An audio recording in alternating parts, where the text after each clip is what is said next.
여러분 오늘은 한 해 동안 베풀어 주신 그런 하나님의 은혜를 기억하고 또 감사하는 그런 추수감사절입니다. 사실 그래서 오늘 한 해를 사실 돌이켜 보면은 향기로운 지난 봄날도 있었고 또 외롭고 쓸쓸한 그런 가을날도 있는 것도 볼 수 있습니다. 그러게 어느 순간에는 우리 영혼의 깊은 곳에서부터 밀려오는 그런 기쁨과 감사의 순간도 있었지만 때로는 이 눈물을 흘릴 때야 그 흘릴 눈물마저 완전히 메말라서 사라진 어려움과 또한 그런 고통의 순간도 있었을 것입니다. 그래서 이제 다른 사람들이 하는 것을 보면 다 잘 되는 것 같고 또 그들에게는 늘 좋은 일들만 일어나는 것 같은데 어찌된 영문인지 유독 이 나에게만 이 나쁜 일이 연속이 되고 또 내가 원하는 일들이 제대로 되는 것은 하나도 없고 그러다 보니까는 늘 답답해하고 또 고통과 아픔을 느끼는 그런 분들도 있을 것입니다. 또한 특별히 신앙이 들어서 연속되는 이런 삶의 아픔과 이 고통으로 인해서 매우 힘들고 어려우니까 정말 하나님께 이 눈물로 매달리며 기도했던 생각을 하면은 또 우리 가슴이 저려오고 때로는 또 이 묵묵해지는 것도 사실입니다. 그런데 시편 136편 23절에 보면은 우리를 비천한 자 가운데서도 기억하여 주신 이에게 감사하라고 말씀하고 있습니다. 여러분 우리가 이 비천하다는 것은요 그 신분이 너무 낮고 또 천하여서 늘 삶의 고통과 아픔이 계속되는 그런 것을 뜻하는 말입니다. 그러니까 자신이 원하는 대로 하나도 이루어지지 않고 뭔가 자꾸 나쁜 일들만 겹쳐가는 것, 그것이 바로 비천한 삶이고 비천함의 날인 것을 볼 수가 있습니다. 그런데 놀라운 것은 뭐냐면 하나님은요 이런 비천한 가운데서도 우리에게 감사하라고 권면합니다. 여러분 도대체 감사할 조건이 하나도 없는데 어떻게 이런 비천한 가운데서도 하나님께 감사하라고 말씀하는 것일까요? 사실 성경에 보면 하나님은요 우리가 비천한 가운데서 보면은 내 뜻대로 이루어지지 않고 내 마음대로 되지는 않았지만은 그럼에도 불구하고 그런 삶 가운데서도 하나님이 채워주시는 그런 은혜가 있다는 것입니다. 우리가 잘 깨닫지 못하고 정말 우리가 그동안 이 하나님의 은혜를 생각하지 못했기 때문에 그것이 우리 눈에 안 띄는데 돌이켜보면은 하나님이 이렇게 어려운 가운데서도 우리를 돌보시고 우리를 채우시고 우리를 인도하신 그런 놀라운 은혜들이 있다는 것을 말씀하는 것입니다. 그렇기 때문에 감사라고 말씀하고 있는 것입니다. 여러분들에게 하나님이 기억하신다는 것은요 바로 그냥 우리를 비천한 가운데서만 내버려두지 않으시고 그 가운데서도 우리에게 때를 따라 주는 은혜를 더해 주시고 또 필요한 은혜를 더해 주셨기 때문에 바로 감사해야 한다는 것을 말씀하고 있는 것이죠. 여러분에게 구약성경 출애굽기에 보면 이 야곱의 가족들이 그 요셉의 초청으로 애국에 내려가서 정착하여 살아갈 때에 시간이 이를수록 이 어렵지만 어떻습니까? 하나님이 그들에게 베풀어 주신 은혜가 뭘까요? 너무 생육하고 너무 번성하여서 다른 민족들이 위기감을 느끼고 두려울 정도로 그렇게 하나님이 크신 은혜를 베풀어 주신 거예요. 그래서 70명이 내려가는데 400년이 지나고 난 다음에 그게 몇 명이 됩니까? 남자만 장정만 60만이 그러니까 어마어마한 숫자로 생육하고 번성해서 큰 민족을 이루고 족속을 이루는 그런 은혜로 그들에게 채워주셨잖아요. 어찌 보면 이런 것들 자체가 하나님의 은혜가 아닌 줄로 아는데 이것 자체가 하나님의 은혜잖아요. 그런데 놀라운 일은 또 거기서도 이 너무 이제 이렇게 번성하니까 이 요셉을 알지 못하는 왕이 일어났을 때 바로 이 너무 위기감을 느끼니까 그 다음에 이스라엘 백성들을 노예로 삼아서 그들에게 이 번성하지 못하도록 남자애들은 나 태어나면 어떻게 합니까? 나일강에 던져서 죽이라 그러고 여자애들만 살리라고 그렇게도 얘기하잖아요. 뿐만 아니죠. 이들이 편하니까 너무 잘 먹고 잘 사니까 이들이 뭐예요? 번성한다고 생각하고 그들을 노예로 삼아서 라암과 비돔이라는 고성을 짓게 하는데 그들의 동원하잖아요. 아주 고된 노동과 무거운 짐으로 그들이 그러니까 이 번성하지 못하도록 막으려고 하는 것도 볼 수가 있어요. 여러분 그럴 때 이 이스라엘 백성은 어떻게 합니까? 하나님께 탄식하며 부르짖어요. 하나님께 이렇게 부르짖고 탄식하니까 하나님이 그들을 기억하사 그들을 어떻게 하십니까?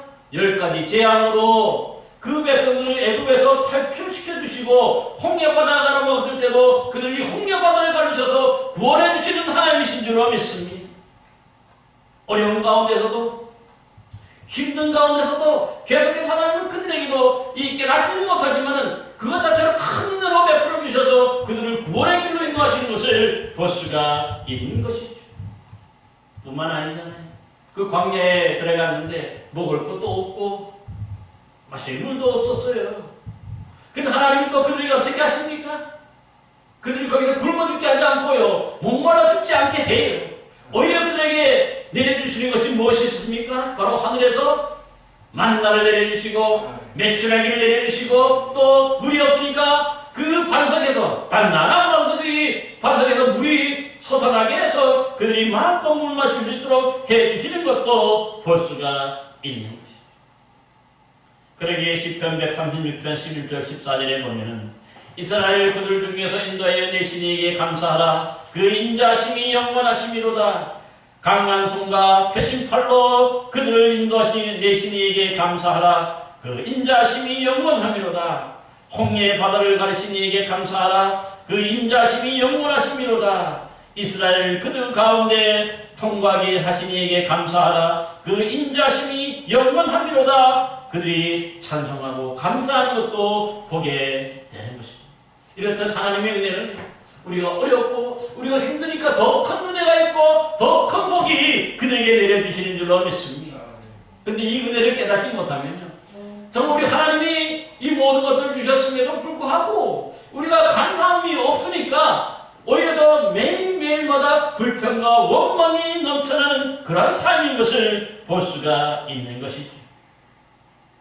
사랑하는 성도 여러분, 그러므로 우리가 조금은 귀찮아 조금은 어렵더라도 그 안에서 여러분 하나님이 채워주시는 이 귀한 은혜를 여러분 경험하시고 그 은혜에 감사할 수 있는 저와 여러분 되시기를 바랍니다. 오늘 본문을 보시기 바랍니다. 오늘 본문에 보면 사도 바울이라는 사람이 나오는데 오늘 본문에 보면 사도 바울은 자신에게 있었던 육체의 가시 이 사단의 살해에 대해서 그 아픔과 고통을 말하고 있습니다. 여러분 바울이 자신의 몸에 있었던 상처가 얼마나 고통스럽고 아팠으면 그 자체로 육체의 가시라고 표현했어요. 가시가 뭐지? 찌르는 건데 육체의 가시는 뭡니까? 한 번 찌르고 그만두는 게 아니라 계속 있어가지고 우리를 고통스럽게 하고 힘들게 하는 거예요. 때로는 이것 때문에 우리가 잠도 못 자게 되는 거지. 그만큼 뭐냐면은 이 바울에게는요 정말 이루 말할 수 없는 큰 뭡니까 육체의 상처가 있었다 하는 것도 우리가 볼 수가 있는데 여러분 그럼 그 상처는 언제 생긴 건가요? 여러분 사도행전 14장에 보면은 사도 바울이 지금의 터키 중부 지방인 이 루스드라에서 전도할 때에 나면서부터 걸어본 적이 한 번도 없는 한 사람을 보고 그에게 구원받을 만한 믿음이 있는 것을 보고 그를 일으켜 세워서 고쳐줍니다. 그러자 이 바울은 헤르메스라 그리고 이 바나바는 제우스라고 하면서 신으로 완전히 추앙받게 되죠. 하지만 바울은 그들에게 이 제사하려는 것들을 말려서 그만두게 합니다. 근데 놀라운 일은 뭡니까? 그 주변에 있던 유대인들이 다 몰려와가지고 이 바울을 돌로 치는데 너무 심하게 던져가지고 바울이 맞아가지고요. 그 뭡니까? 죽은 자처럼 됐다. 죽은 자처럼 됐다는 건 뭡니까? 정신을 잃었다는 거지.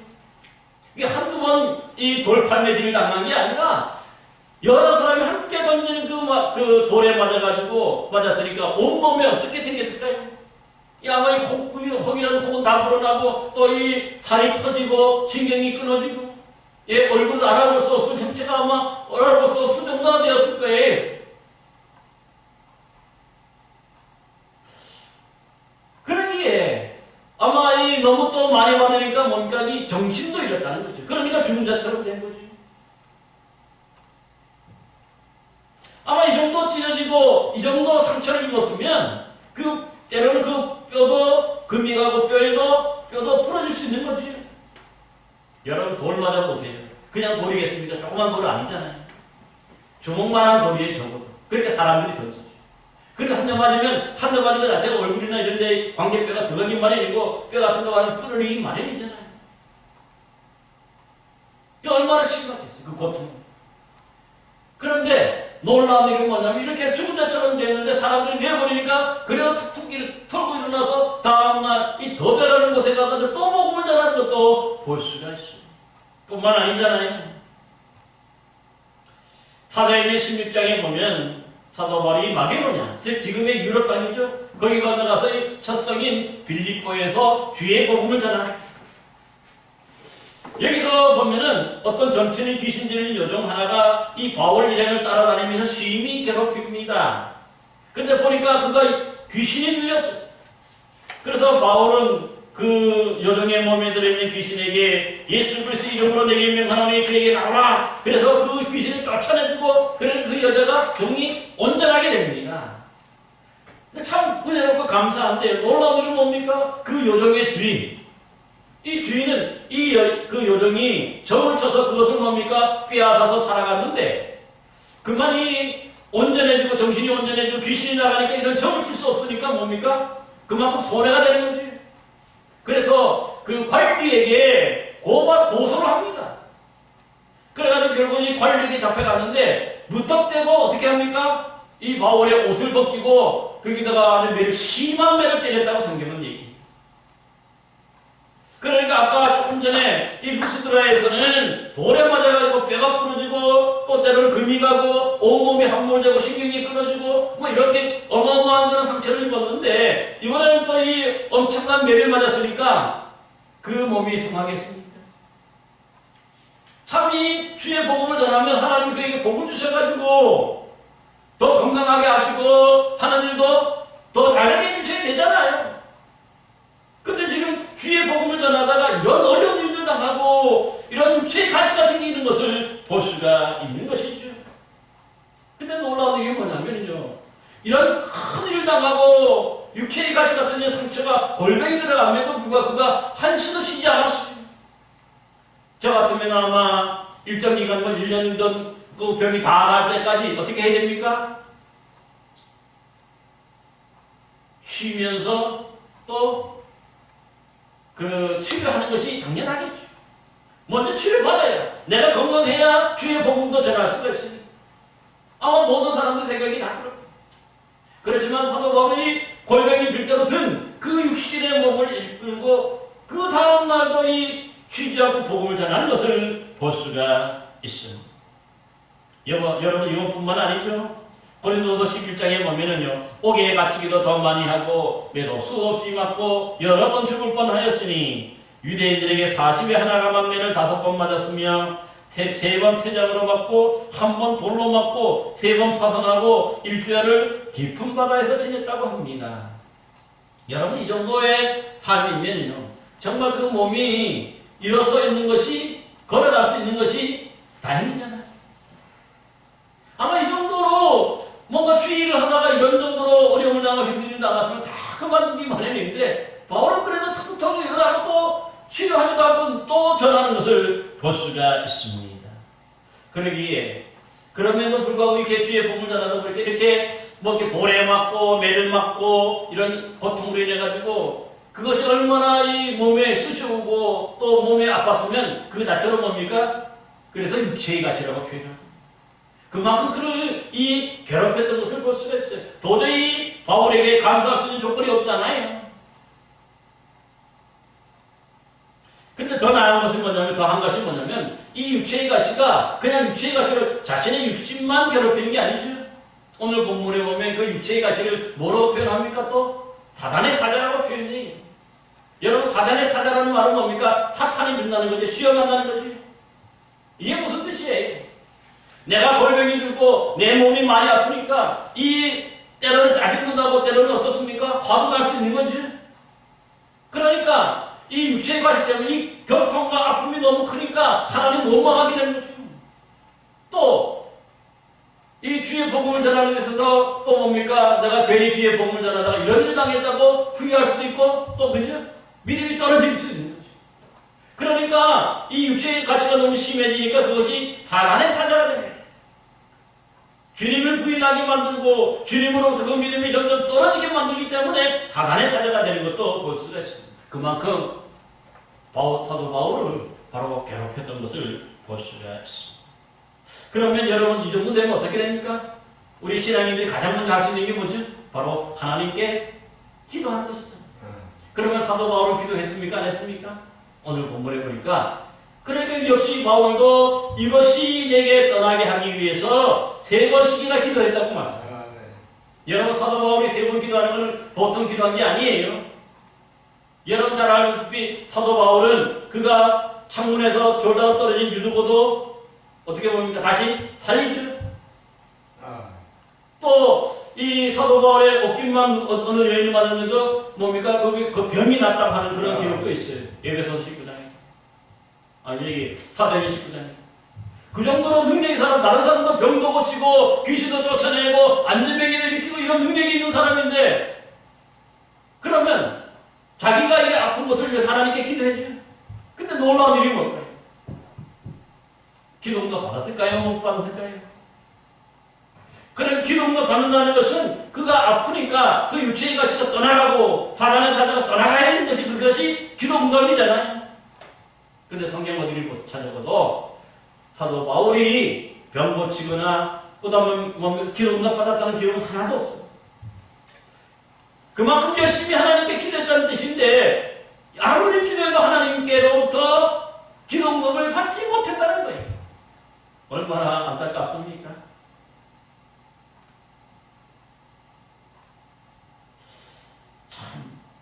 참, 이 정도 되면은 어떻게 보면은 믿음도 다 팔아먹고 떨어지기 마련인데요.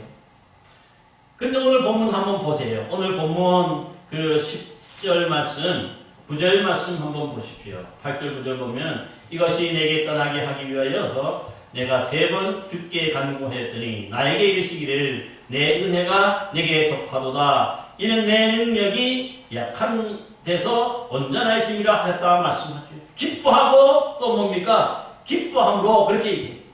이 약한 것들에 대해서 자신을 자랑한다고 얘기해요. 기도 응답 받지 못했어요. 병도 고침받지 못하고 특별히 뭔가 어떤 기도 응답을 받지 못했는데 오히려 이것 때문에 하나님께 감사하고 기뻐한다고 말하는 거죠. 여러분 기쁨 자체가 뭐죠? 감사함이 없을 때 기쁨이 안 나오죠. 감사하니까 기뻐합니다. 도대체 그러면 사도 바울은 어떻게 해서 이렇게 감사할 수 있을까요? 어떻게 이렇게 기뻐할 수 있을까요? 그가 바로 기도 응답 받지 못하고 자신의 육체의 가시가 떠나지는 않고 또 뭡니까? 고침받지는 못했지만 그가 하나님께 받은 은혜가 있다는 거죠. 네. 그래서 내 은혜가 내게 족하다. 이는 내 능력이 약한 데서 온전해지며 하나님 말씀을 듣게 되는 것이죠. 여러분 도대체 어떤 것이 은혜인지? 여러분 은혜라고 하면은 사실은요 내 힘으로 인간의 힘과 능력으로 되는 게 아니라 오직 하나님의 은혜와 하나님의 도우심으로 되는 것 자체를 그래서 은혜라고 얘기하죠. 그러게 대부분이 보면 우리가 뭔가 큰 기도에 응답을 받았을 때 은혜 받았다고 얘기하고 또 말씀을 깨달아지니까 우리가 은혜 받았다고 얘기하죠. 그런데 이렇게 병도 떠나지 않고 뭔가 특별한 것이 없는데 은혜 받았다고 얘기해요. 은혜라고 얘기해요. 그것이 왜 은혜일까요? 그가 하나님께 받은 은혜는 너무 큰 거죠. 그 어떤 은혜냐면은 내가 약하니까 내 육신이 나를 괴롭히고 내가 고통스러우니까 또 어떻게 됩니까? 더욱더 하나님께 매달리고 하나님만 의지하게 되잖아요. 아마 그래서 여기 앞에서 얘기하는 거 보면은 자부하지 않게 하기 위해서다. 자만하지 않게 해주셨다고 그렇게 얘기해요. 왜냐하면 사도 바울 자체가 이렇게 큰 능력도 행했지만 또 뭡니까? 3,000천 이미 경험하고 체험한 그런 놀라운 계시도 받았기 때문에 하나님께 받은 은혜가 너무 많기 때문에 어떻게 보면 영적으로 그만큼 더 교만할 수 있잖아요. 근데 하나님이 이런 육체의 가시를 주셔서 오히려 이것 자체로 내가 교만하지 않고 내가 겸손하게 된다. 그래서 이것 때문에 내가 약하고 내가 연약하니까 더욱더 하나님만 의지하게 되는 거죠. 그 믿음 하나가 또 하나님 중심으로 의지하게 되니까 그것 자체가 뭡니까? 은혜가 되는 것이죠. 여러분, 그러기에 그가 이게 육신의 골병이 들고 육신이 아프고 육신이 고통스러우니까 그 다음에 하나님만 의지하니까 그 다음에 뭡니까? 하나님 주시는 그 은혜, 그 능력이 자기에게 임하는 것을 봅니다. 그렇기 때문에 내가 약한 데서 온전해야 된다 하는 이 고백을 하게 되는 것이죠. 나의 여러 약한 것들에 대하여 자랑하리. 이는 그리스도의 능력이 내게 머물게 합니다. 내가 약하니까 주님께만 의지하고 주님만께만 기도하니까 그래서 주님의 은혜가, 주님의 능력이 내게 머물게 된다. 그래서 또 일어서게 되는 거죠. 아무리 골병이 들고 아무리 몸이 아파도 주의 주시는 그 은혜가 있고 능력이 있으니까 다시 일어나서 주의 복음을 전하는 것을 볼 수가 있는 것이죠. 그러니까 사도 바울에게는 육체의 가시가 떠나가는 것보다 그 가시가 있으니까 그 가시로 인해서 자기가 하나님 우리 주님께 더욱더 의지하게 되고 기도하게 되니까 그 은혜와 주님의 능력이 머물게 되니까 그것 자체로 뭡니까? 감사가 되고 그것 자체로 기쁨이 되는 것을 볼 수가 있는 것입니다. 만약에 이렇지 않고 바울이 정말 건강하고 정말 튼튼했다면 그에게 부족함이 없으면 하나님 의지하게 됩니까? 기도도 더욱더 게을러지고 나태해지게 되는 거죠.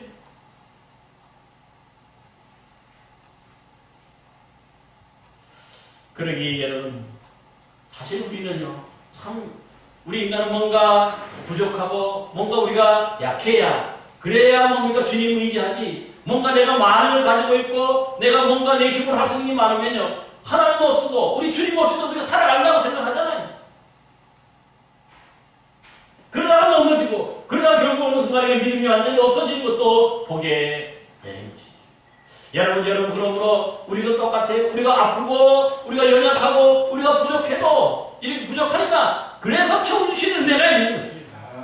여러분 구약 성경에 보면 그 스냄 여인인데 그 아들이 있었어요. 그리고 그가 뭡니까? 밀가루밖에 없어. 한 끼 먹을 밀가루밖에 없는데 그것을 엘리야 선지자가 뭐라 합니까?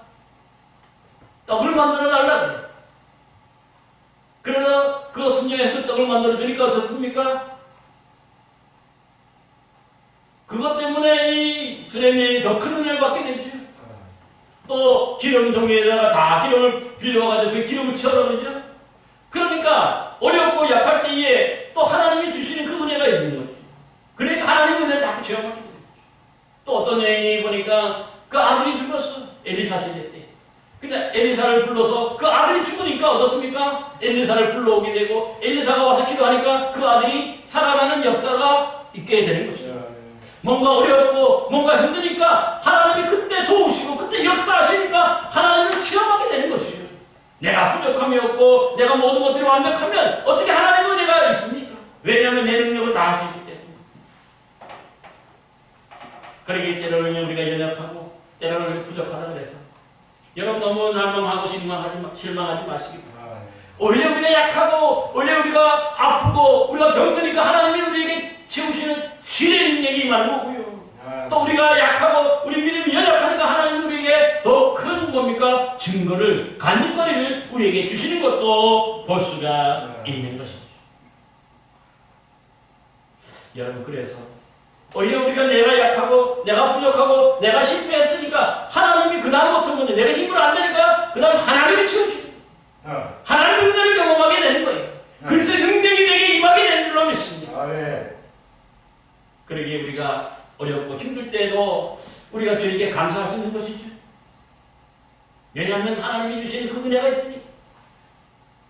고쳐주시고 치료하시고 채워주시는 은혜를 우리가 기대할 수 있으니까 우리가 감사할 수가 있게 되는 줄로 믿습니다. 그러기에 제가 좋아하는 그 찬송 중에 이런 찬송이 있습니다. 응답하신 기도 감사, 거절하신 것 감사, 헤쳐나온 풍랑 감사, 모든 것 채우시네. 아픔과 기쁨도 감사, 절망 중위로 감사, 생량 못할 은혜 감사, 크신 사랑 감사해. 우리 같이 한번 찬양해볼까요? 다시 시작. 응답하신 기도 감사, 거듭하신 것 감사, 애써나온 풍랑 감사, 모든 것 채우시네. 아픔과 기쁨도 감사, 절망 중위로 감사, 생량 못할 은혜 감사, 그것이 저런 감사해. 아멘. 사랑하는 성도 여러분, 봄철에 여러 가지 씨를 뿌리고 또 여름철에 가뭄과 홍수 그리고 또 여러 병충해 때문에 때로는 힘들고 어려운 때도 있지만, 그러나 결실의 계절 가을이 되면 그 모든 아픔을 다 뒤로하고 추수할 수 있는 기쁨과 감사가 넘치게 되는 거죠. 올 한 해 동안 우리도 몸도 때로는 연약하고 또 아프고 하던 일들이 내 뜻대로 잘 진행되지 않아서 답답하고 아프고 또 연약할 때도 있지만, 그럼에도 불구하고 우리 주님께 여러분 감사하시기를 바랍니다. 오히려 우리가 약하고 오히려 부족하니까, 우리가 연약하니까, 우리가 아프니까 우리 주님께로부터 기대할 수 있는 그 은혜가 있는 줄로 믿습니다. 그러므로 이렇게 감사로 우리 주님께 기다리고 또 감사함으로 우리가 영광 돌릴 때 하나님의 그 능력, 우리 주님의 크신 능력이 저희 가운데서 역사하여서 우리로 하여금 이기게 하시고 또 승리하게 해주실 줄로 믿습니다. 이 추수감사주일에 연약함 가운데서도 그러므로 감사하고 기뻐하며 영광 돌릴 수 있는 저와 여러분 모두가 되시기를 간절히 기원합니다. 기도합니다.